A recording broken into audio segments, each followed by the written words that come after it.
everyone. I welcome you all in the open session of Toppers Talk 2020 conducted by Infinity Vision. So, why we are here? Why we have conducted this session? What is the agenda behind it? Let me tell you. This is for the aspirants for KVPY, NEET, NSEB, 12th board, or the students who aspires to crack competitive exam in this competitive world. We are here for you. You should be having a lot of confusions in your mind, which book to follow, where to start from. We are here for your answers. So, I welcome Akash Dhimri, our star student of Infinity. Hello Akash. Hello ma'am. I welcome you to the platform of Toppers Talk. Thank you ma'am. How are you? I am fine ma'am. You're fine? Yes ma'am. Congratulations Akash. Thank you ma'am. I would like to tell you something about, you about our viewers. So, Akash Dhimri, he is a regular student of 2-year NEET program. He has been cleared NSEB and has been recommended for the fellowship of KVPY. And not only this much, he has been the district topper and the highest scorer across the country with 99 in biology, 100 in chemistry and 100 in physics. Congratulations Akash. Thank you very much ma'am. And now, I would like to tell you something about KVPY that Akash has cleared. KVPY is the Kishore Vaigyanik Protsahan Yojana exam. It is a scholarship program which you can give in class 11th, 12th and in the first year of graduation. Akash has given this in class 12th, right Akash? Yes ma'am. Please Akash, share your experience with our viewers of KVPY. So, starting with KVPY exam, ऐसा नहीं है मैंने 11th में नहीं दिया, 11th में दिया था मैंने, पर अगर मैं जर्नी अपनी सुनाऊं तो 11th में मेरा उतनी ग्रोथ नहीं हुई। 11th में बस सीखता गया तो, और 11th में उतनी अच्छी गाइडेंस भी नहीं मिली कि मैं 11th तक KVPY क्लियर कर पाता। लेकिन 12th तक मैं सीख चुका था अपनी गलतियों से भी, कहाँ मैं लैग कर रहा हूँ, किस तरीके से मुझे अपना जो वीक पॉइंट है उसको स्ट्रॉन्ग करना है, तो इसलिए मेरे ख्याल से मैं 12th में KVPY क्लियर कर पाया। ओके, सो 11th में KVPY के अलग सेक्शंस होते हैं, 12th में KVPY के अलग सेक्शंस होते हैं। Yes ma'am. सो उसके बारे में आप बता सकते हो व्यूअर्स? बिल्कुल मैम। तो 11th में मैं जानता हूँ बहुत ही कम बच्चे होंगे जो कि PC, MB चारों लेते हैं, और KVPY एग्जाम में चारों ही आते हैं। दो सेक्शन में डिवाइडेड है, सेक्शन A, सेक्शन B। तो वैसे तो मैं बोलूँगा कि 11th क्लास में जो आपके इंजीनियरिंग वाले बच्चे हैं, PCM वाले, उनको एक प्लस पॉइंट है, क्योंकि 11th KVPY में बायो थोड़ी इजी आती है, तो उनके लिए इजी हो जाता है 11th का KVPY क्लियर करना। 12th की बात करूँ तो 12th में ऐसा कंपल्शन नहीं है कि आपको PC, MB चारों अटेम्प्ट करना है। अगर आप बायो वाले बच्चे हो तो आप PC भी अटेम्प्ट करो और मैथ्स वाले हो तो PCM। और 12th में अगर मैं बात करूँ तो बायो वाले बच्चे के लिए प्लस पॉइंट हो जाता है, क्योंकि 12th KVPY में मैथ्स ओलंपियाड लेवल की आती है। तो मेरे ख्याल से एक इक्वल बैलेंस है 11th में इंजीनियरिंग वाले बच्चों के लिए और 12th में मेडिकल वाले बच्चों के लिए। So what motivated me? तो सच बताऊं तो 11th में मैंने कोचिंग ज्वाइन करी थी सिर्फ नीट के पर्पज से। एम मेरा एक ही था कि नीट में अच्छी रैंक लानी है, एक अच्छा मेडिकल कॉलेज पाना है और MBBS करना है। मतलब कोई आइडिया नहीं था कि मुझे KVPY क्लियर करना है और इतने सारे aims. Not aware about anything of KVPY? No ma'am. तो आपको ये कहाँ से पता चला इसके बारे में? तो ऑब्वियसली कोचिंग में टीचर्स ने बताया कि एक एग्जाम है KVPY, उसमें इंडिया के मतलब इंजीनियरिंग मेडिकल सारे होशियार बच्चे जो कि प्रिपेयर कर रहे हैं वो बैठते हैं। तो मैं सोचा ये अच्छा प्लेटफॉर्म है जहाँ मैं मतलब देख सकता हूँ अपना मेरा कितना पोटेंशियल है, कहाँ मैं रैंक कर रहा हूँ कंट्री में।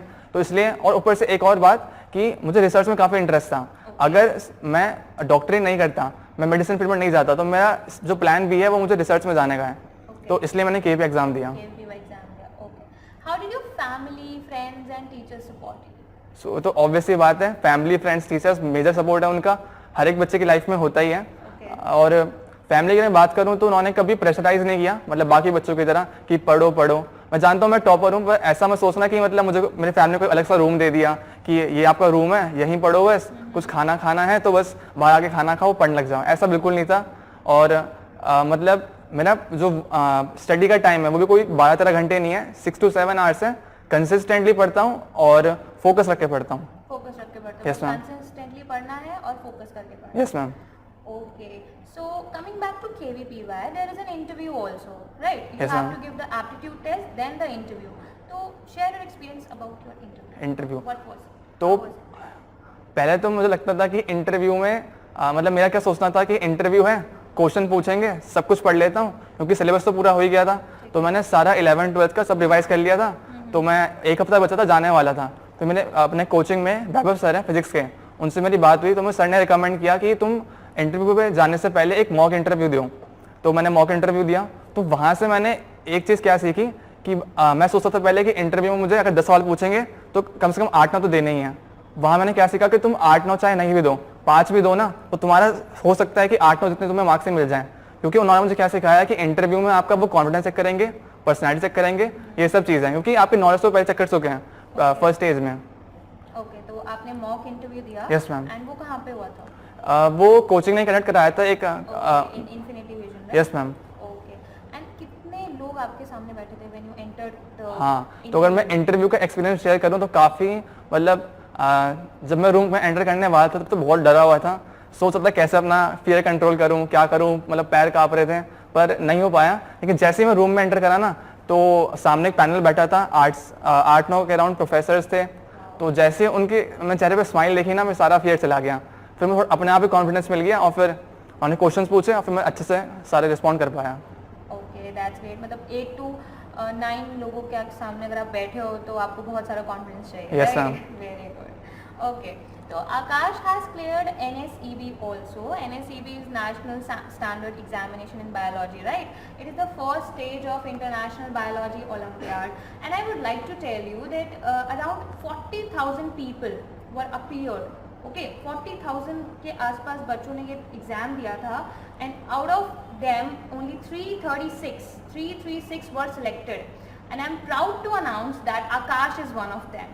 सो आकाश, ये बहुत बड़ी बात है, इतने सारे बच्चों में से सिर्फ 336 में से आप सिलेक्ट हुए हैं, तो वो बहुत अच्छी बात है। आपने इसके लिए मतलब कैसे प्रिपरेशन किया या क्या एक्सपीरियंस था आपके एनएससी का? ओके, तो एनएसईबी में मेरा क्लियर हुआ, पर सही बताऊं तो मेरी प्रिपरेशन ज़्यादा एनएसईसी के लिए थी। मैंने एनएसईसी का फॉर्म भरा था, एनएसईबी का भरा था, और फिजिक्स का मैंने छोड़ रखा था क्योंकि मैं जानता था कि फिजिक्स में जो लेवल है वो भी हाई है, और सिर्फ मैं नहीं दे रहा हूँ, जो बच्चे एडवांस की तैयारी कर रहे हैं वो भी बैठे होंगे। तो मुझे समझ गया था कि इसमें सिर्फ बैठना इंपॉर्टेंट नहीं है, मेरा एम था कि मुझे क्लियर करना है। तो अगर मैं शेयर करूँ एनएसईसी का सबसे पहला एक्सपीरियंस, तो सबसे पहले बताता हूँ एनएससी एक ऐसा पेपर है जो कि काफ़ी लेंदी होता है। आपको लगता होगा बायो का 80 क्वेश्चन है, 2 घंटे का टाइम है, आसानी से हो जाएगा, पर सच मानो एक बार प्रैक्टिस करके देखना, बहुत लंबा पेपर है। टाइम में करना काफ़ी मुश्किल की बात है, किसी बच्चे से मतलब बहुत मुश्किल है 2 आवर में पूरा पेपर सॉल्व करना। एनएससीसी की बात करता हूँ, मेरा पहला पेपर दिन में एनएससीसी का था, तो उसका 1 घंटे का ब्रेक था, फिर एनएससीबी का था। तो केमिस्ट्री का पेपर हुआ, मैं केमिस्ट्री मेरी अच्छी भी है और मैंने काफ़ी प्रैक्टिस भी करी थी। तो एनएससीसी पेपर था, काफ़ी लेंदी था, और जैसे पेपर ख़त्म हुआ हम सब बाहर 5-6 दोस्त थे, हमने डिस्कस किया पेपर। तो काफ़ी गलतियाँ निकली, कभी कोई गलत निकल रहा है, कभी कोई सही निकल रहा है, तो काफ़ी मतलब मेरी बहुत गलतियाँ हुई थी, काफ़ी सिली मिस्टेक्स भी हुई थी। मुझे बहुत गुस्सा आया अपने आप ही, क्या यार सिली मिस्टेक्स कर दी, अब तो मतलब एनएससीसी में गया चांस मेरा। तो मेरे ख्याल से वो जो एनएससीसी का मेरा पेपर अच्छा नहीं गया, उससे मुझे एक मोटिवेशन मिली, और फिर मैं एनएससीबी थोड़ा और बूस्टअप के साथ मैंने वो पेपर दिया, और मेरे ख्याल से अगर वो बूस्टअप नहीं मिलता तो मेरा शायद एनएसईबी भी क्लियर नहीं हो पाता। ओके, मतलब आप केमिस्ट्री में ज़्यादा इंटरेस्टेड थे? Yes ma'am. As compare to biology. Biology में भी हो? यस मैम, इक्वल इंटरेस्ट तो अब हो गया। ठीक है। Okay, what about the second stage of NSEB? Okay, उसके बारे में थोड़ा सा। तो एनएसईबी का सेकंड स्टेज जो होता है वो होता है इनबो। अब इसमें भी अराउंड क्वेश्चंस का नंबर बढ़ जाता है, टाइम पीरियड वही रहता है 2 घंटे। तो मैंने बोला कि एनएससी में लेंदी पेपर है, लेकिन इनबो का पेपर इससे ज़्यादा लेंदी है। मतलब इसमें तो अगर आपका 1 सेकंड भी या 1 मिनट भी अगर वेस्ट हो गया तो मतलब पेपर आपके हाथ से गया। काफ़ी लेंदी पेपर है, और एक मिस्टेक मैंने करी थी जो मैं चाहता हूँ बाकी लोग ना करें, कि मैंने इनबो की प्रिपरेशन के लिए कोई बुक नहीं खरीदी थी, और मैं इसे क्या करा था, मैंने इनबो के पास पेपर्स निकाले, सॉल्व करने बैठ गया। तो मेरे ख्याल से अगर मैं बुक खरीदता, समझता कि इस टाइप के क्वेश्चन आ रहे हैं, तो सिर्फ उन्हें प्रैक्टिस करता, मेरे ख्याल से मेरा वो भी क्लियर हो जाता। ओके, तो मतलब ये गलती नहीं करनी है Yes, हमारे ma'am. व्यूअर्स को, आपको उसकी अच्छे से प्रिपरेशन करनी है, so that you can clear it. Okay, so Aakash, you have been preparing for 3 exams at a time, right? NEET, KVPY, NSC, 12th board, तो ये सब आपने एक साथ मैनेज कैसे किया? तो मैनेज कैसे किया, ऐसे मैंने पहले ही बोल दिया कि 11th में मेरा एम एक ही था, नीट क्लियर करना है। उतना मैं सोचता नहीं था कि बोर्ड्स भी आ रहे हैं, केपीआई भी है, ओलंपियाड भी है, कैसे हैंडल करना है। वो तो जब मतलब 1-2 महीने बचे होते हैं तो सर बताते हैं कि अब एग्जाम आने वाला है KPY है, तो आप थोड़ा प्रिपरेशन स्टार्ट कर दो। मतलब अगर सर की गाइडेंस नहीं मिलती, टीचर्स की गाइडेंस नहीं मिलती, कैसे आपको पढ़ना है, कैसे थोड़े नीट के क्वेश्चंस को उसको कम सॉल्व करके KPI के प्रीवियस पेपर्स को सॉल्व करना बढ़ाना है, तो मेरे ख्याल से टीचर्स की गाइडेंस के अकॉर्डिंग ही मैं सब कुछ मैनेज कर पाया तीनों एग्जाम को एक साथ। ओके, जब आप क्लास 10 से क्लास 11th में आए थे तब आपका क्या माइंडसेट था? सिर्फ नीट Yes, और ma'am. कुछ उसके अलावा? नहीं, सिर्फ ये था कि नीट क्लियर करना है हाँ, बिकॉज एम ही मेरा डॉक्टर था, तो अच्छा। और कोई मैं वॉन्डर कर नहीं आता कि मुझे कहाँ जाना है, कैसे जाना है। और उसके साथ आपने KVPY भी क्लियर कर दिया, NSE भी हाँ। क्लियर कर दिया। That's wow, that's really great. तो अपने क्लास 11 से स्टार्टिंग से आपकी क्या जर्नी थी? स्टार्टिंग से या तो अभी मुझे याद है 11th का मैं सबसे पहला टेस्ट था, केमिस्ट्री का टेस्ट था, और मेरे 100 में से अराउंड 20 मार्क्स आए थे। तो मैं तो शॉक हो गया था कि ये कैसे होता है, क्योंकि हर अच्छे बच्चे को ये लगता है कि आपको 90% तो लाने ही होते हैं, और 10 तक तो मेरे ख्याल से हर एक एवरेज बच्चा भी टॉपर ही होता है। तो वहाँ से मेरे ख्याल से मुझे समझ आया कि 11-12 डिफरेंट है, यहाँ की मतलब साइंस ही डिफरेंट है। जो बच्चे सोचते हैं ना कि मेरी 10th में साइंस अच्छी थी, मुझे साइंस लेनी चाहिए, पर ऐसा नहीं है। 11-12 की साइंस बहुत डिफरेंट है। अगर आपको इंटरेस्ट नहीं है तो साइंस मत लेना, क्योंकि बहुत मुश्किल हो जाएगा। तो 11th की अगर जर्नी बताऊं तो फिजिक्स में मुझे काफ़ी दिक्कतें आई थी। 1 महीने में मुझे स्टार्टिंग में केमिस्ट्री में दिक्कत आई थी, लेकिन उसके बाद मैंने डेली में फिर कोचिंग गया, मैं डेली मैंने सर से डाउट्स क्लियर करे, तो मेरे ख्याल से डाउट्स क्लियर कर करके मैं केमिस्ट्री तो इंप्रूव कर ली थी, लेकिन फिजिक्स में मुझे काफ़ी दिक्कत आ रही थी। फिजिक्स में मुझे कम से कम मेरे ख्याल से 11th के एंड में आके मेरी बहुत ज़्यादा इंप्रूव हुई। मतलब पूरा एक ईयर की जर्नी में काफ़ी फिजिक्स में तो मुझे काफी दिक्कत आई थी। यस मैम, काफ़ी दिक्कत आई थी उसमें। क्योंकि being a biology student physics के थोड़े से न्यूमेरिकल सॉल्व करने में दिक्कत होती होगी, हाँ, राइट? मैम। तो वो फिर आपने कैसे कोप अप किया? मतलब कुछ थोड़ा सा और ओवरव्यू आप दे सकते हो? Yes ma'am. तो एक बात तो ये है कि मैं बायो का स्टूडेंट हूँ, तो फिजिक्स में दिक्कत तो आनी है, ऑब्वियसली स्टार्टिंग में तो आएगी। दूसरी एक और चीज़ थी कि मैं मेडिकल के बच्चों के बीच में नहीं पढ़ता था। मेरे जो सारे दोस्त थे, सारे फ्रेंड्स थे, वो सब JEE मेंस वाले थे, तो मैं जो फिजिक्स का क्वेश्चन सॉल्व करता था वो इंजीनियरिंग वाले क्वेश्चन थे। तो डिफिकल्टी लेवल पहले ही हाई हो गया। लेकिन मैंने कभी ये नहीं सोचा कि मैं इनको डिफिकल्ट क्वेश्चन मानूं और अपनी अपनी अलग से तैयारी करूं। मैं सोचता था क्वेश्चन जो भी हो, मुझे हर एक क्वेश्चन सॉल्व करना है। तो फिजिक्स मेरी कैसे इंप्रूव हुई, मैंने एक समय पे आकर रियलाइज करा कि फिजिक्स सिर्फ क्वेश्चन सॉल्व करना नहीं है, फिजिक्स भी कॉन्सेप्ट समझना है। जिस तरह बायो में आप कॉन्सेप्ट समझते हो, पूरा विजुलाइज करते हो, वैसे फिजिक्स भी है। अगर आपको कॉन्सेप्ट समझ में नहीं आया तो क्वेश्चन करना बहुत मुश्किल हो जाएगा। तो मैंने क्या करता था, मैं जो टॉपिक वीक था उससे पहले नोट से पढ़ता, उसके बाद यूट्यूब में वीडियो खोलता, थोड़ा विजुलाइज करता है कैसे होता है, असली फिनोमेना कैसा है, तो कॉन्सेप्ट समझ के फिर क्वेश्चन पे अटेम्प्ट करके ऐसे मेरी फिजिक्स सही हुई। Okay, that's good. Akash, we have a question from Gaurav Chaudhary. Which type of questions they ask in your KVPY interview? Interview, okay. थोड़ा सा आप एक्सप्लेन हाँ। करें तो। तो ऐसा नहीं कि भाई इंटरव्यू में कि अगर बहुत होशियार प्रोफेसर्स बैठे तो आपको स्टार्टिंग में कोई टफ सवाल पूछ लेंगे, ऐसा बिल्कुल नहीं था। सबसे पहले उन्होंने मुझसे पूछा था कि आपके फेवरेट सब्जेक्ट्स क्या हैं। मैंने बोला केमिस्ट्री और बायो। फिर उन्होंने पूछा कि आपके फेवरेट टॉपिक्स क्या हैं। मैंने बोला मुझे केमिस्ट्री फेवरेट है, ऑर्गेनिक केमिस्ट्री, और बायो में जेनेटिक्स और बायोटेक। तो पहले जो बायो वाली प्रोफेसर मैम थी, उन्होंने मुझसे पहला क्वेश्चन सिंपल पूछा, एक कि सेंट्रल डोगमा समझाओ। फिर सेंट्रल डोगमा किसने दिया, फिर रिवर्स ट्रांसक्रिप्टेज एंजाइम क्या है, और ऐसे सब सिंपल क्वेश्चन।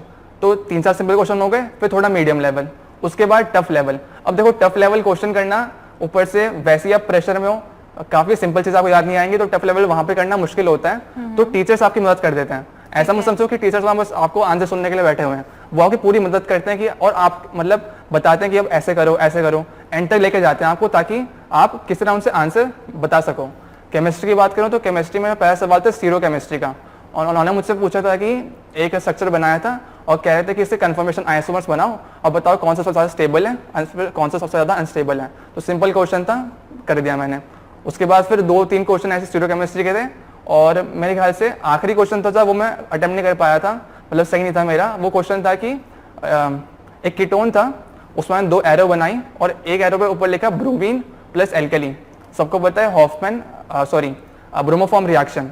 दूसरी कीटोन है, ब्रोमीन है, लेकिन एल्कलाइन मीडियम नहीं है, एसिडिक मीडियम है। तो उसमें मुझे याद नहीं है कौन से रिएक्शन है ये। मैं सोचा NCERT में है, सर ने कहा नोट्स में लिखाई है। तो फिर उन्होंने मेरी मदद करी कि यहाँ पे इसका अटैक कराओ, फिर ये बनाओ।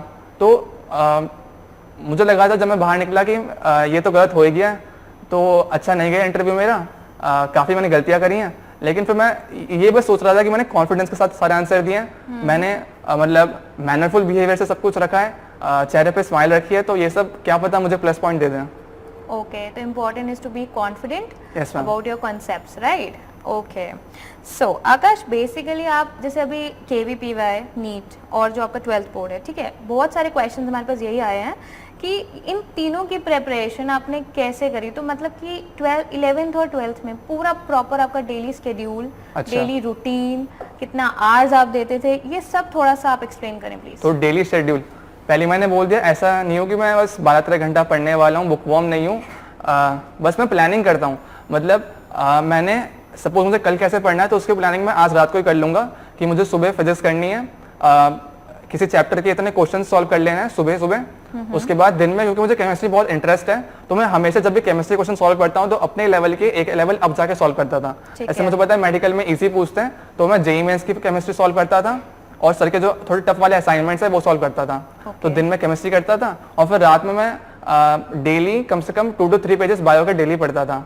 और फिर पढ़ने के बाद बायो के चैप्टर्स, मैं दिनेश की मेरी बुक थी उसके क्वेश्चन सॉल्व करा करता था। तो इस तरह मेरा डेली शेड्यूल जो है एक प्लानिंग पे डिपेंड करता है, मतलब डेली प्लान करके पढ़ना इस तरीके से। ओके, अच्छा, अगर आप जैसे स्टार्ट करो, फॉर एग्जांपल आज आपकी 11th क्लास का फर्स्ट डे है, ओके ठीक है, और आपने एकदम से सोचो कि मुझे नीट क्लियर करना है, तो आपका पहला स्टेप क्या होना चाहिए उसके लिए? सपोज आप बहुत वीक हो फिजिक्स में, केमिस्ट्री में, ठीक है, आप ठीक से नहीं फोकस कर पा रहे हो, तो उसके लिए आपका पहला स्टेप क्या होगा? देखो, ये बात तो बिल्कुल सही है, स्टार्टिंग में मेरे ख्याल से हर एक बच्चा वीक ही होता है। फिजिक्स, केमिस्ट्री, बायो, स्टार्टिंग में तो मेरे ख्याल से सभी में वीक था।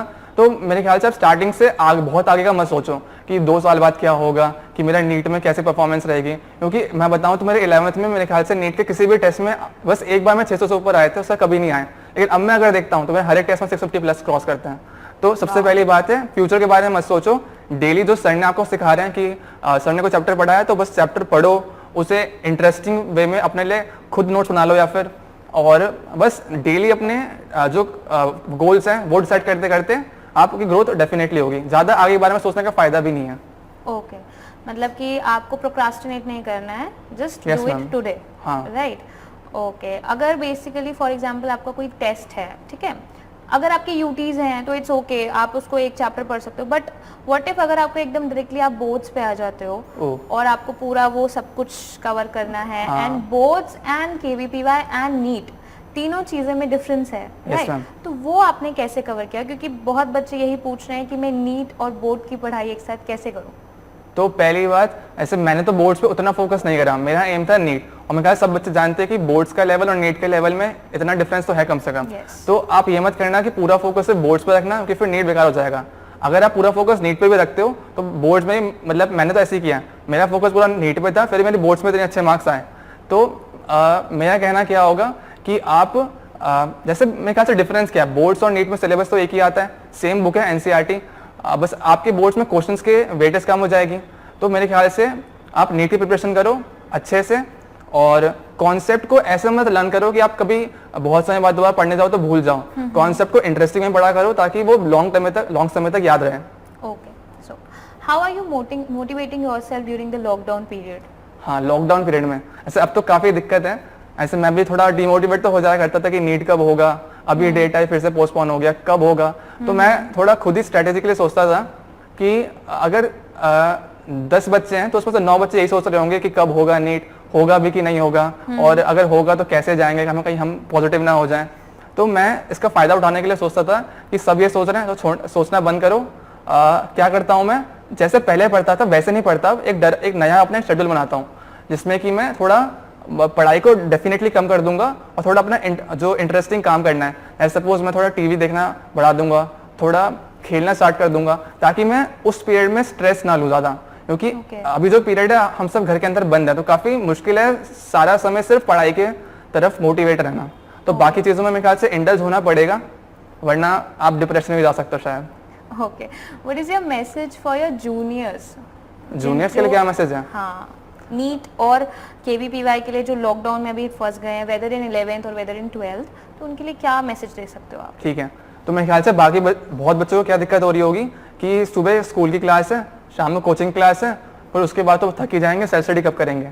तो इसका मेरे पास क्या सॉल्यूशन है कि आप खुद अपने डिसाइड करो कि क्या मुझे स्कूल की सारी क्लास लेना ज़रूरी है। जैसे आपको जो 5th सब्जेक्ट है उसकी भी क्लास मेरे ख्याल से डेली होती होगी, तो आप मेरे ख्याल से उसको स्किप कर सकते हो। जब यूटी आने वाला होगा तब उससे 1-2 दिन पहले उसे पढ़ लेना।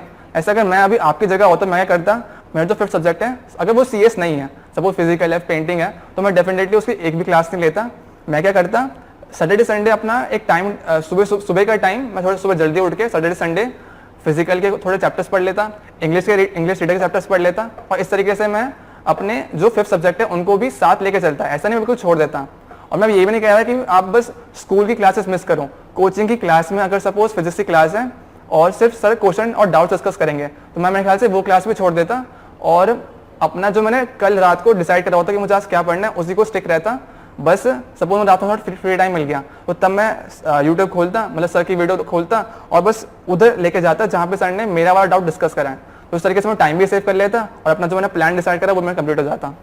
तो मेरे ख्याल से अपनी प्रायोरिटी लिस्ट सबसे पहले आपको डिसाइड करनी होती है कि मुझे सबसे प्रायोरिटी, मेरी टॉप प्रायोरिटी क्या है, उसको आप फॉलो करते हुए चलो। अब हाँ, और क्लासेस मिस करनी है तो कर लो, लेकिन ऐसे काम के लिए मत करो कि आप बाद में रिग्रेट करो कि मुझे क्लास मिस करनी है, कि मुझे कोई मूवी देखनी है, कोई वीडियो गेम खेलना है, ऐसे सब नहीं। ओके, जैसे अभी आपने बोला मूवी देखना है, वीडियो गेम देखना है, तो ये डिस्ट्रैक्शंस को कैसे कंट्रोल करें? डिस्ट्रैक्शंस, हाँ मुश्किल तो है। जैसे सबसे बड़ा डिस्ट्रैक्शन मेरे ख्याल सोशल मीडिया है, और मुझसे पूछा जाए मैंने कैसे हैंडल किया, तो मैंने तो बिल्कुल छोड़ दिया था। 11th-12th में मेरा ना कोई फेसबुक अकाउंट है ना इंस्टाग्राम अकाउंट है, किसी सोशल मीडिया साइट पर एक्टिव नहीं हूँ। 10th तक थे? 10th तक भी, मतलब फेसबुक पे आईडी थी पर यूज़ नहीं करता था मैं। ओके, मतलब आपने वो भी छोड़ दिया बिल्कुल? Yes ma'am. Okay, for your studies. हाँ, क्योंकि डिस्ट्रैक्शन अगर आप किल नहीं करोगे तो टाइम मैच करना बहुत मुश्किल हो जाएगा। और सभी जानते हैं मेरे ख्याल से, अंदर तो सभी जानते हैं कि फ़ोन सबसे बड़ा डिस्ट्रैक्शन है। इतनी सारी चीज़ें डिस्ट्रैक्ट करने के लिए, तो अपने लिए अपने अच्छे मार्क्स, अच्छी परफॉर्मेंस करने के लिए आपको थोड़ा डिस्ट्रैक्शन तो किल करने पड़ेंगे। डिस्ट्रैक्शन किल नहीं करोगे तो टॉपर आप बन भी सकते हो, लेकिन आपका पाथ काफ़ी मुश्किल हो जाएगा। ओके, ठीक है। तो how do you maintain the balance between school and your coaching, that is Infinity Vision? जब आप जाते थे, because you have to take out around 3 to 4 hours for your coaching and 6 hours in schools, तब आपने कैसे manage किया? हाँ, तो स्टार्टिंग में तो मैं काफ़ी, मतलब ऐसा मैंने बताया, पुअर ही था स्टडीज़ में। 11th के स्टार्टिंग में काफ़ी दिक्कत हो रही थी, कोचिंग बैलेंस कैसे करूँ, कोचिंग जाऊँ फिर सुबह स्कूल जाऊँ। तो मैंने सुबह स्कूल जाना तो कम कर दिया था, और मम्मी को समझा दिया था कि मम्मी स्कूल नहीं थोड़ा कम जाऊँगा।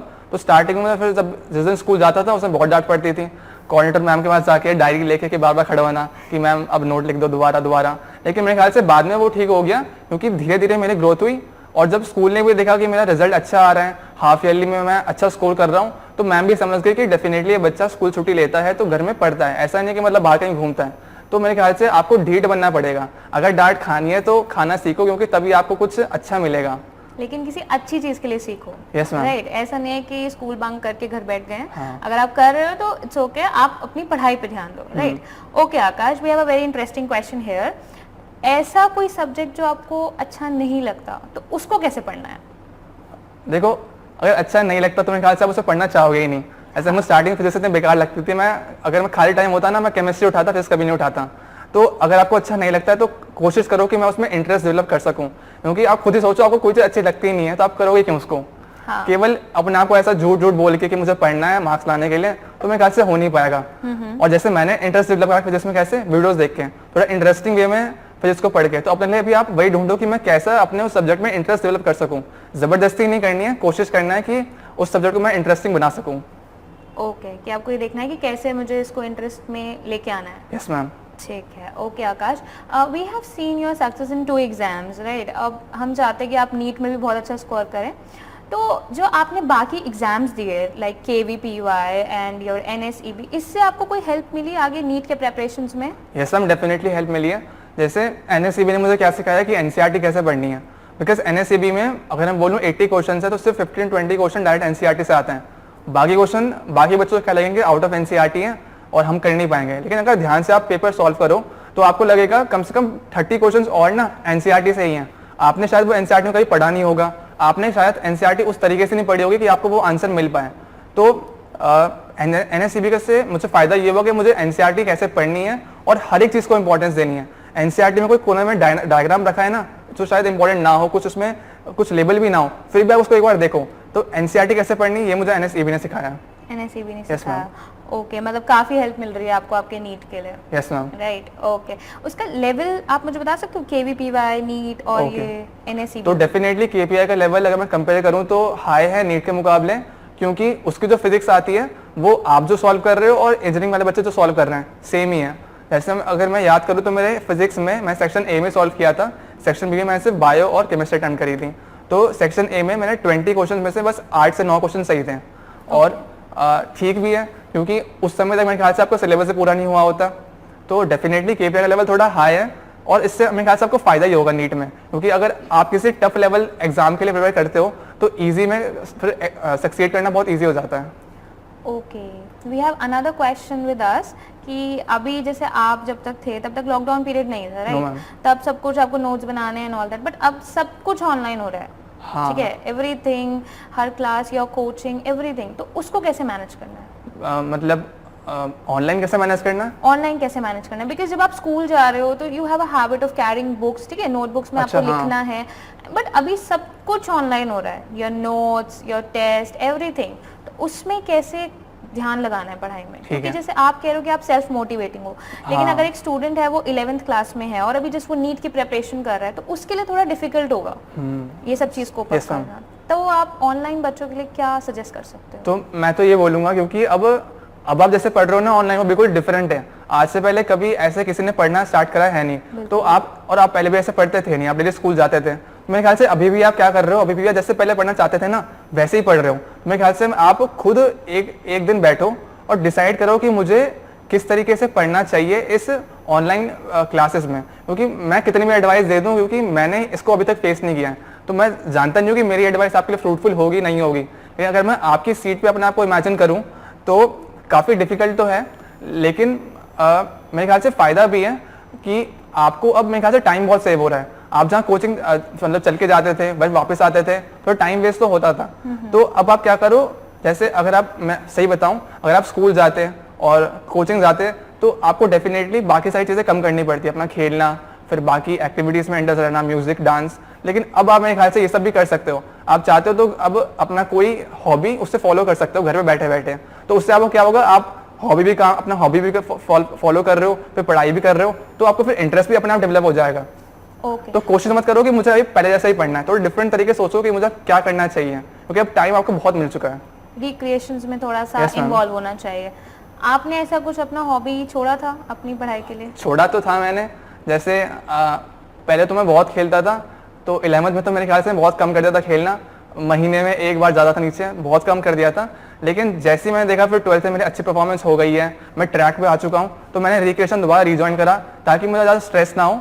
जब समर वेकेशन आया था तो मैं डेफिनेटली हर दिन शाम को बैडमिंटन खेलता था। ओके, और ज़रूरी भी है, बिकॉज आप इससे सिर्फ एग्जाम, मतलब ये भी आपकी लाइफ का ही पार्ट है, आप बिल्कुल खेलना छोड़ नहीं सकते। आपकी जो हॉबीज है आपको फॉलो करते रहो थोड़े लो लेवल पे, ताकि आपको उस पर वो अफेक्ट ना दे मेन एग्जाम पे। ओके, ठीक है आकाश। तो अगर एक स्टूडेंट है जो थोड़ा एकेडमिक्स में अच्छा नहीं है, ठीक है, and he wants to pursue his career in PCM with CS, अच्छा। तो आप उन्हें क्या सजेस्ट कर सकते हो? सजेशन, देखो मेरा भाई है वो भी पढ़ने में अच्छा नहीं है, और मतलब मैं मजाक नहीं कर रहा, लेकिन उसने पीसीएम भी सीएस लिया है। तो अगर आपने वो स्ट्रीम लिया है तो पहले देखो आपका इंटरेस्ट है कि नहीं है। भाई आपके पेरेंट्स ने तो फोर्स नहीं किया, अगर पेरेंट्स ने फोर्स किया है तो डेफिनेटली कोशिश करो कि मैं छोड़ूं स्ट्रीम को, बिकॉज साइंस स्ट्रीम काफ़ी टफ है। मैं नहीं बोलता कॉमर्स और ह्यूमैनिटीज ईजी है, पर आप खुद ढूंढो कि क्या मेरे इंटरेस्ट में है, बिकॉज काफ़ी मुश्किल होगा अगर आप पहले से ही वीक हो, फिर पीसीएम करना, फिर विद सीएस करना, अगर इंटरेस्ट नहीं है तो इम्पॉसिबल है क्लियर करना। काफ़ी डिप्रेशन में आ जाओगे, काफ़ी एंग्जाइटी होगी, बिकॉज स्टार्टिंग में तो मेरे ख्याल से आप पहले ही वीक हो, फिर स्टार्टिंग में भी इतनी दिक्कतें आती हैं। अगर आपकी स्ट्रॉन्ग विल नहीं है तो स्टार्टिंग में एक्सेल करना काफ़ी मुश्किल होगा। Because there's a huge difference in between, physics of class 11th yes, and ma'am. class 10. जो हम 10 तक पढ़ते हैं वो it's quite normal, but 11th में जाके बहुत ज़्यादा हो जाता है। क्लास 10 में तो मेरे ख्याल से न्यूमेरिकल्स तो 1-2 ही होते हैं, और बच्चे क्या समझते हैं कि 11th में सिर्फ थ्योरी पढ़नी है, जबकि उन्हें बहुत बाद में रियलाइज होता है कि 11th में मेन न्यूमेरिकल्स ही हैं। Main numerical. जितने को ज़्यादा क्वेश्चन सॉल्व करोगे उतना आप अच्छा मतलब इम्प्रूव होगे। हाँ, exactly. Okay, Akash. We know that you want to be a doctor, right? But is there any plan B apart from being a doctor? सो मैंने ऑलरेडी मेंशन कर दिया, रिसर्च में काफ़ी इंटरेस्ट है, तो अगर कुछ ऐसा हुआ कि मैं डॉक्टर नहीं बन पाया, कोई भी प्रॉब्लम रही, तो मैं डेफिनेटली रिसर्च करना चाहूँगा। और रिसर्च काफ़ी इंटरेस्टिंग भी है। मैंने ख्याल से अगर आपको साइंस में इंटरेस्ट है ना, तो रिसर्च में इंटरेस्ट होना नॉर्मली है। ऐसे मैं एक बात बताना चाहता हूँ, एक बार आप गूगल करना, मेरे ख्याल से वीडियो खत्म होने के बाद, एक वीड है मतलब जो आसपास उग जाती है, कैथेरेंथस रोजियस। आप शॉक हो जाओगे ये देख के कि जो वीड है हमारे घर के जो आसपास उगती रहती है, उस वीड से हम कैंसर को ट्रीट कर सकते हैं। आप सोचो कंट्रीज इतने करोड़ों पैसे खर्च कर रही है मतलब कैंसर कैसे ट्रीटमेंट देना है, और वही हमारे घर के बगल में मतलब फूल से एक कंपाउंड डेवलप कर रहे हैं जो कि कैंसर को ट्रीट कर सकते हैं। तो रिसर्च काफ़ी इंटरेस्टिंग लगता है मुझे, और मैं भी चाहता हूँ कि अपने आसपास ऐसी चीज़ें मुझे टाइम मिले कि मैं इसे ऑब्जर्व कर पाऊँ और रिसर्च कर पाऊँ। That's a very interesting point that you shared. Okay, Akash. So I would like to ask कि जो साइंस स्टूडेंट्स होते हैं, they tend to buy a lot of books. हाँ। Right? बहुत सारी बुक्स उनके घर पे होती है, but they end up reading very few. बहुत ही कम बुक्स पढ़ पाते हैं। ऐसा आपके साथ भी था? नो मैम, मेरे साथ नहीं था, क्योंकि मैंने बताया कि अगर आप एक अच्छी कोचिंग में हो, आपको अच्छे टीचर्स मिले हैं, तो वो आपको डेफिनेटली गाइड कर देंगे कि आपको कौन सी बुक्स पढ़नी है। मेरे ख्याल से ये प्रॉब्लम तो आपके टीचर से सॉर्ट आउट कर सकते हैं, और करते भी हैं। जैसे मेरे तो उन्होंने सॉर्ट आउट करी है, मैंने कभी इतना स्ट्रेस नहीं लिया कि मुझे कौन सी बुक्स करनी है। उन्होंने बताया था कि आपको ये बुक्स फॉलो करनी है, इस बुक से आपका ग्रोथ जो है पॉजिटिव स्लोप होगा, नेगेटिव स्लोप नहीं होगा। Okay. अब मैं जो बुक्स बताने जा रहा हूँ, मैं ये नहीं कहता कि आप भी वही करो। पहले अपना लेवल देखो कि क्या मैं वो बुक सॉल्व कर सकता हूँ, और क्या मुझे भी मतलब इतना ही स्कोर करना है, मेरा लेवल कितना है। अपने लेवल के हिसाब से अपनी बुक्स खुद चुनो। जैसे अगर मैं बताऊँ तो मैंने फिजिक्स में सॉल्व करी थी एच.सी. वर्मा। केमिस्ट्री मैंने ऐसा कोई पर्टिकुलर बुक उठाई नहीं थी, जो सर डेली असाइनमेंट देते थे वही मैं सॉल्व करता था, और डेफिनेटली प्रीवियस ईयर। बायोलॉजी मैंने 11th में ऐसा बताया दिनेश सॉल्व करता था, और दिनेश में काफ़ी सारा एक्स्ट्रा भी होता है। और अगर आप 11th में बहुत एक्स्ट्रा पढ़ते हो ना बायोलॉजी में, तो उसका एक प्लस पॉइंट क्या है कि आपको बहुत सारी चीज़ें याद करने की हैबिट बनी जाती है। और फिर मैंने 12th में वो छोड़ दी थी कि मुझे फिर मुझे पता चला कि एनसीईआरटी की बहुत इंपॉर्टेंस है, तो फिर मैंने 12th में दिनेश छोड़ दी और सिर्फ एनसीईआरटी पे ही फोकस रखा। ओके, मतलब कि जैसे आपने बोला कि अगर जैसे बच्चे हैं उनको अपने अकॉर्डिंग देखना चाहिए, बट व्हाट इफ अगर वो सॉल्व नहीं कर रहे वो बुक्स, और वो बुक्स नीट और जेईई के लिए बहुत इंपॉर्टेंट है, तब क्या करें? तो मेरे ख्याल से अगर इंपॉर्टेंट बुक्स हैं आप सॉल्व नहीं कर रहे, तो आप क्या करो, अब तो इंटरनेट की इतनी फैसिलिटी हो चुकी है, नेट पे डालो कि कौन सी बेस्ट बुक है, किस बुक से करने से ज़्यादा ग्रोथ होती है, और किस बुक्स के ज़्यादातर क्वेश्चन मतलब नीट और इन सब कॉम्पिटिटिव एग्जाम से मैच करते हैं। तो मेरे ख्याल से इंटरनेट की सुविधा है, तो सबको इसका यूज़ करना चाहिए। अगर वो नहीं डिसाइड कर पाते हैं कि मुझे कौन सी बुक्स करनी चाहिए, कौन सी नहीं करनी चाहिए। ओके ओके, अच्छा ओके आकाश, आपने जैसे अभी बोला कि आप मतलब ओरली ज़्यादा प्रेफर करते हो चीज़ों को पढ़ना या रिटन में? हाँ, तो मैं ओरली करता हूँ। वैसे अगर मैं रिवीजन करने की अपनी टेक्निक बताऊँ, तो मैं कभी ऐसे रिवाइज नहीं करता। सपोज कल मेरा टेस्ट है, बायो का टेस्ट है, दो चैप्टर आ रहे हैं, तो मैं ऐसे नहीं करूँगा बुक खोलूँगा मतलब लाइन बाय लाइन पढ़ने लगूंगा। मेरी टेक्निक क्या है, मैं आंखें बंद करता हूँ और सोचता हूँ कि अच्छा पहला सपोज एनिमल किंगडम आने वाला है, तो मैं आंखें बंद करके सोचता हूँ कि सबसे पहला टॉपिक है पॉरीफेरा।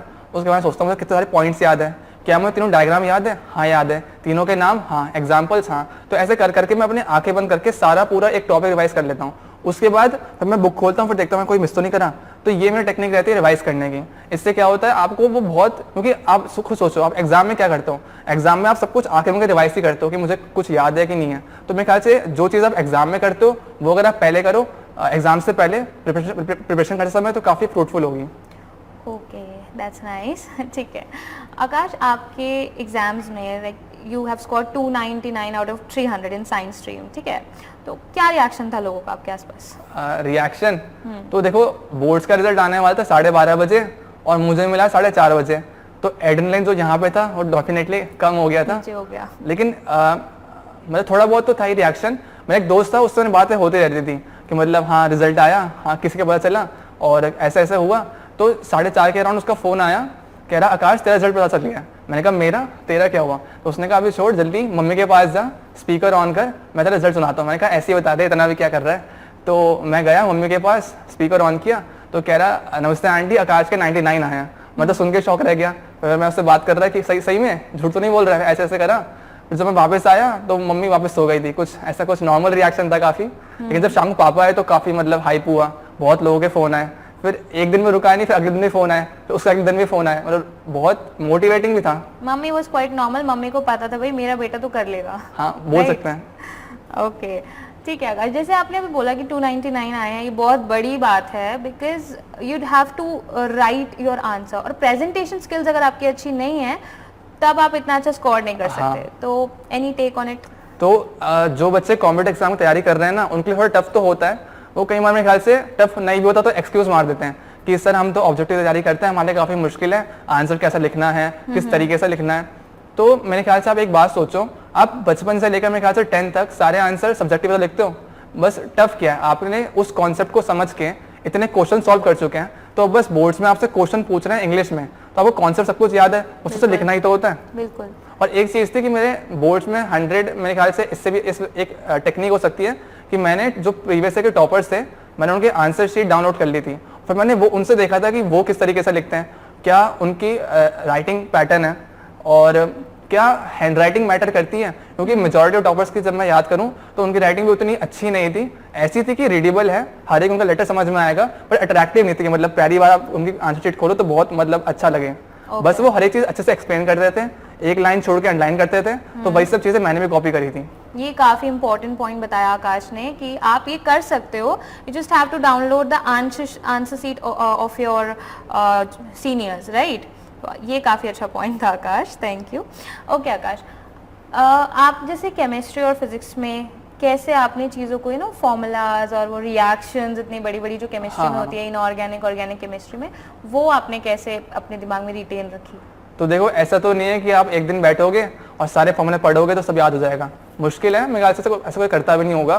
तो बेस्ट तरीका क्या है फॉर्मूले बहुत लंबे समय तक याद रखने का, कि आप क्या करो, टेस्ट दो।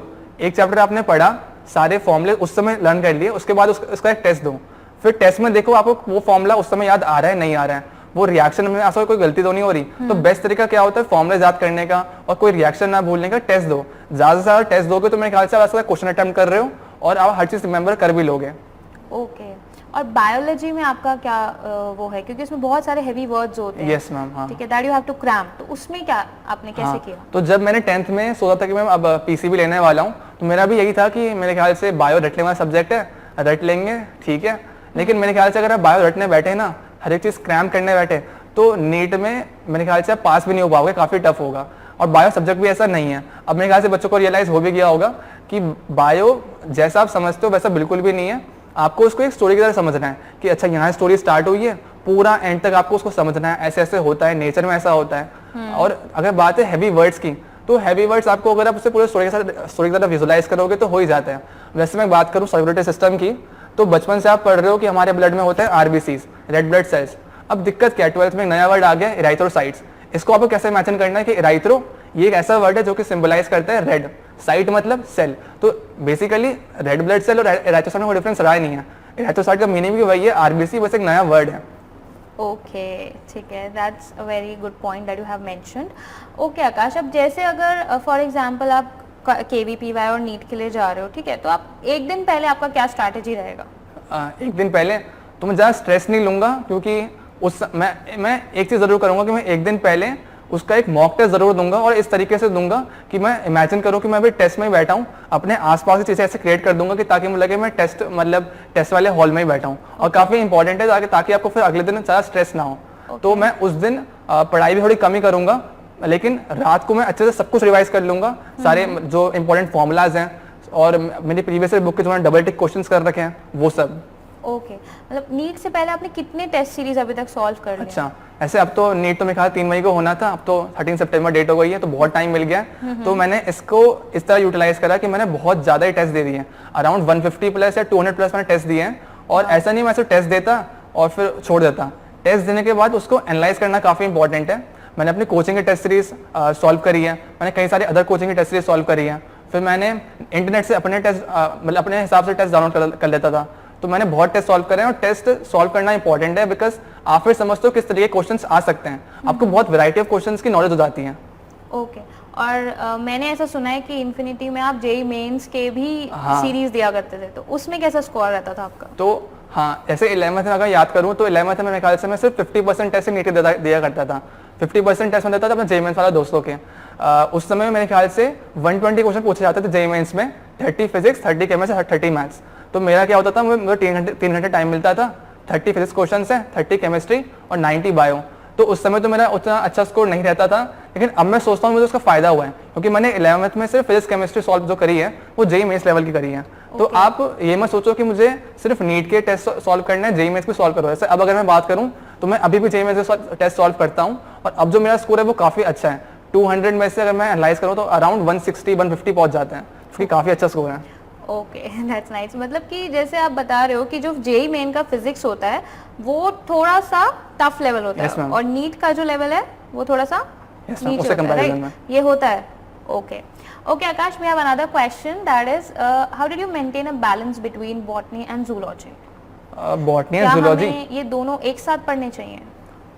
मेरे ख्याल से डिपेंड करता है हर बच्चे के लिए।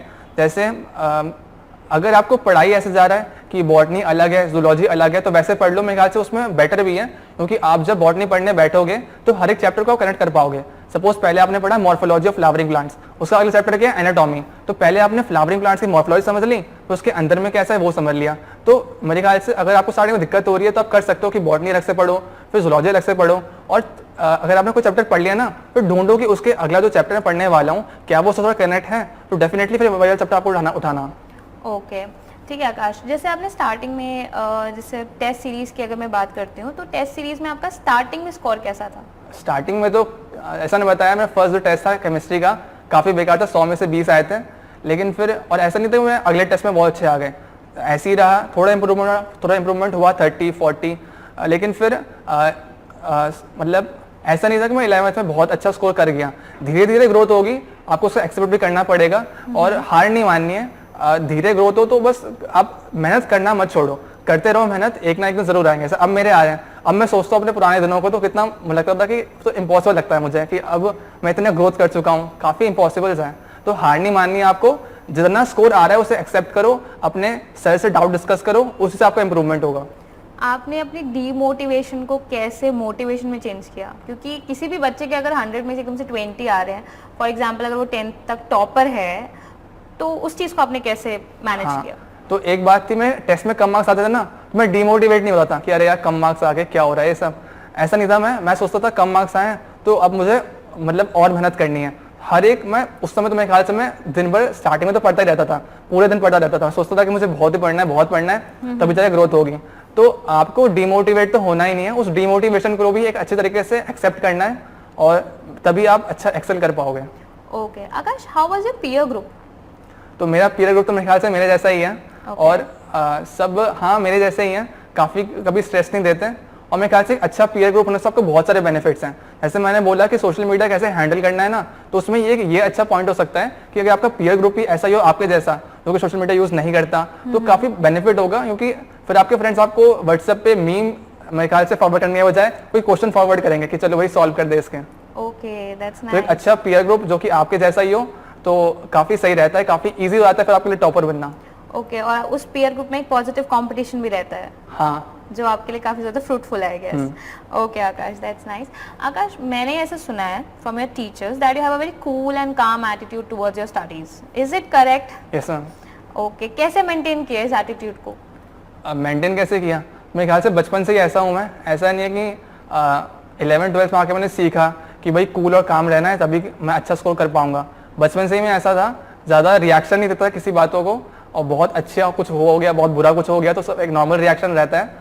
अब हर बच्चे का ऐसा नहीं होता, लेकिन मेरे ख्याल से अगर आपको कूल और काम एटीट्यूड रखोगे प्रिपरेशन के समय, एग्जाम पीरियड के समय, तो काफ़ी ईजी हो जाता है। कंट्रोल करो, मतलब कोशिश करो कि आप अपना गुस्सा कंट्रोल कर सको। जितना आप अपना गुस्सा कंट्रोल कर पाओगे तो मेरे ख्याल से आपको पढ़ाई में मदद करेगा और काफ़ी सारी अदर एक्टिविटीज़ में मदद करेगा। Okay Akash. Akash, Manu Saraswat has asked for the books. एक बार आप फिर से बुक्स के नेम बताएं देंगे प्लीज? ओके, तो जैसे मैं बता रहा हूँ कि फिर से बुक्स अपने लेवल के हिसाब से डिसाइड करना कि आप अभी कितना स्कोर कर रहे हो, आप कितना स्कोर करना चाहते हो, उस हिसाब से बुक सुनना। मैंने फिजिक्स में चुनी थी HC वर्मा और NCERT डेफिनेट सब करते ही हैं NCERT। केमिस्ट्री मैंने कोई ऐसा बुक प्रेफर करी नहीं, प्रीवियस ईयर और सर के असाइनमेंट्स।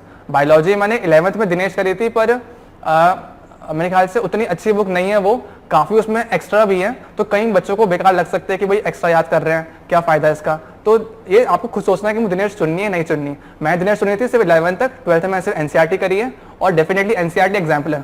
NCERT एग्जाम्पलर अगर अब तो बहुत टाइम है ना, तो अब मेरे ख्याल से NCERT एग्जाम्पलर मस्ट करना, फिजिक्स के भी करना, केमिस्ट्री के भी करना, बायो के करना, क्योंकि कई जो अच्छे क्वेश्चन होते हैं ना आपके नीट एग्जाम में वो NCERT एग्जाम्पलर से आए होते हैं, मैं कई बार नोटिस भी किया। Okay Akash, what was your optional subject? Physical. Physical, okay ठीक है। ओके आकाश, सो नेक्स्ट मैं आपसे पूछना चाहती हूँ कि how did you make your notes? तो नोट्स कैसे बनाया जाए, तो नोट्स एफिशिएंटली बनाने अगर आपने बनाए हैं तो काफ़ी ईजी हो जाएगा अच्छा करना।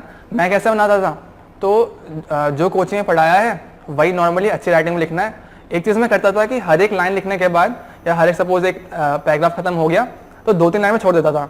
उसका फ़ायदा क्या है कि जब आप चैप्टर खत्म होगा, आप उसे क्वेश्चन सॉल्व करोगे तो डेफिनेटली आपको कम से कम 2 से 3 कॉन्सेप्ट नहीं पता चलेंगे, आपको नए फॉर्मूले पता चलेंगे, तो तब आप वो अपने एक कॉपी में इंक्लूड कर सकते हो। एक और चीज़, मल्टीपल कॉपीज मत बनाना, सब एक सब्जेक्ट की एक कॉपी रखना ताकि आप बार बार सिर्फ उसी कॉपी को रिवाइज करो। उससे क्या होगा, आप कम से कम 99% एक्यूरेसी से आपको वो पूरी कॉपी ना टिप्स पे हो जाएगी। कोई भी आपसे पूछेगा तो आपके दिमाग में इंस्टेंटली वो पेज क्लिक होगा, मैंने कहाँ पे वो लिखा था। तो सिर्फ एक कॉपी रखना, मल्टीपल कॉपीज मत रखना और जगह छोड़ छोड़ के अपने आंसर लिखना।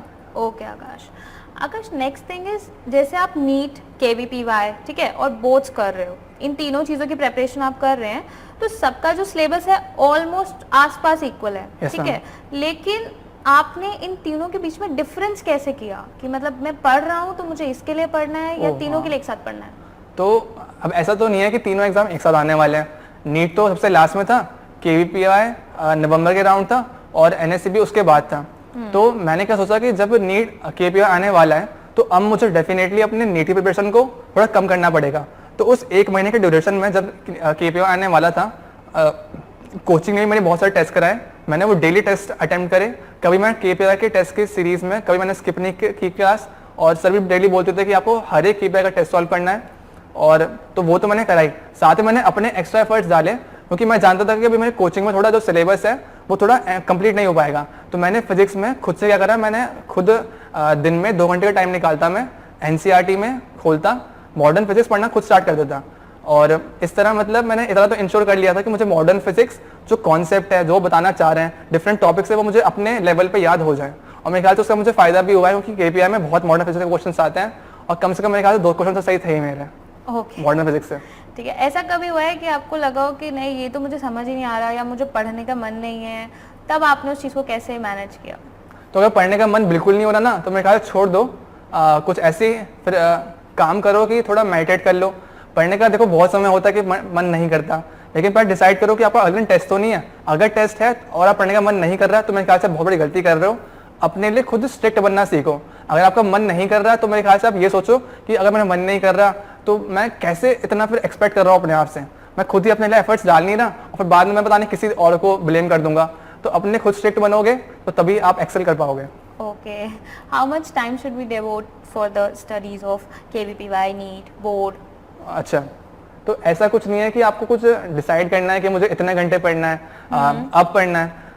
बेस्ट तरीका क्या है, जैसे मैंने कहा कि नीट जब KVPY आने वाला था मैंने उससे 1 महीने पहले पढ़ना स्टार्ट किया। ऐसे मुझे याद है जब मेरा KVPY क्लियर हो गया तो एक बच्चा आया था मेरे पास पूछने कि भैया आप कब से तैयारी कर रहे हो KVPY की। मैंने कहा मैंने तो बस 1 महीने तैयारी करी है। क्योंकि आप तैयारी का मतलब क्या है, तीनों एग्जाम में जो क्वेश्चंस हैं उसके क्वेश्चन आप डेली मतलब 11th से सॉल्व करते आ रहे हो। अब बस थोड़ा आपको उस पर फोकस रखना है कि उसमें कैसे क्वेश्चन पूछते हैं। तो बस अब 1 महीने का टाइम मेरे ख्याल से बहुत होगा। जब भी एग्जाम आने वाला है उससे 1 महीने पहले के टाइम पे आप उसमें जो क्वेश्चन आने वाले होते हैं उसको सॉल्व करो। ये मत करो कि मैं रिवाइज कर लूँ सब कुछ। बेस्ट तरीका है क्वेश्चन सॉल्व करना जो कि उसमें पूछे जाते हैं। ओके आकाश, आपके अकॉर्डिंग कब तक आपका सिलेबस कवर अप हो जाना चाहिए? कब तक हो जाना चाहिए? 12th तक। बोर्ड्स के लिए और KVPY के लिए और नीट के लिए? अगर लॉकडाउन नहीं होता तब उस टाइम की बात बताओ। तो जैसे मेरा केमिस्ट्री का तो बहुत जल्दी खत्म हो गया था, 12th में अराउंड अगस्त तक में खत्म हो गया था। फिजिक्स में थोड़ा लेट हुआ था और मेरे ख्याल से फिजिक्स में अगर और जल्दी होता तो बाकी बच्चों को भी बेनिफिट्स होता। तो डेफिनेटली अगर आपका सिलेबस जल्दी खत्म हुआ है तो काफ़ी आपको प्लस पॉइंट होगा। कोशिश करो, ऐसा मत करना कि आप रश कर रहे हो, आपको कुछ चीज़ें याद नहीं हो रही, आप बस कोशिश करो जल्दी जल्दी खत्म हो जाए। ऐसा बिल्कुल मत करना।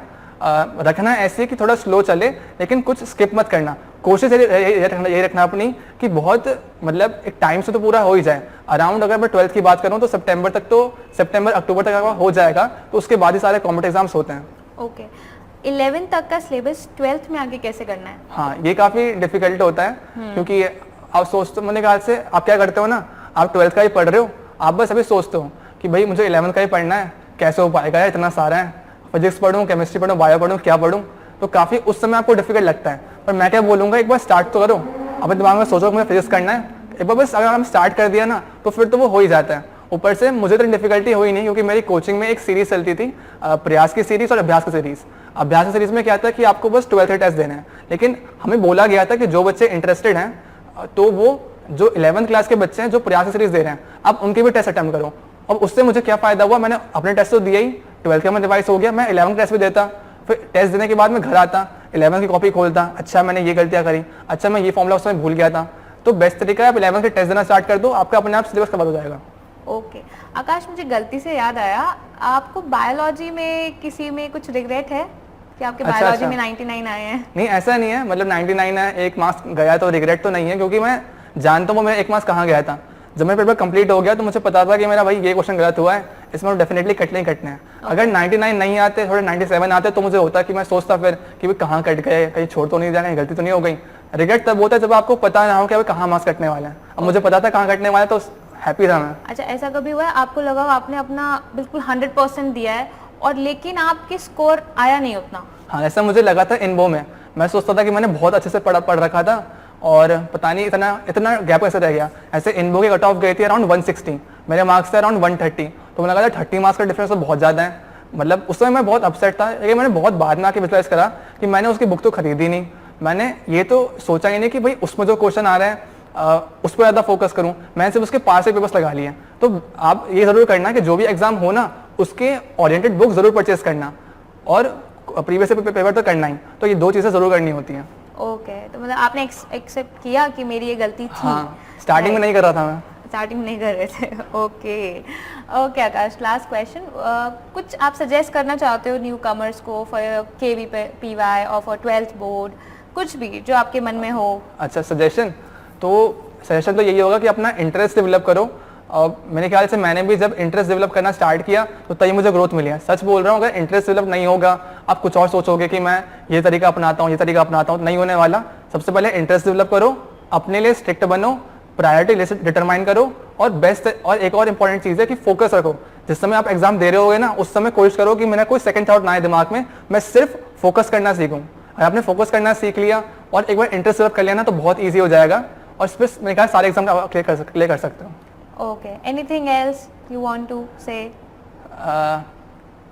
काफ़ी स्ट्रेस मत लेना, इसे बस एक एग्जाम के रूप में ही देखना।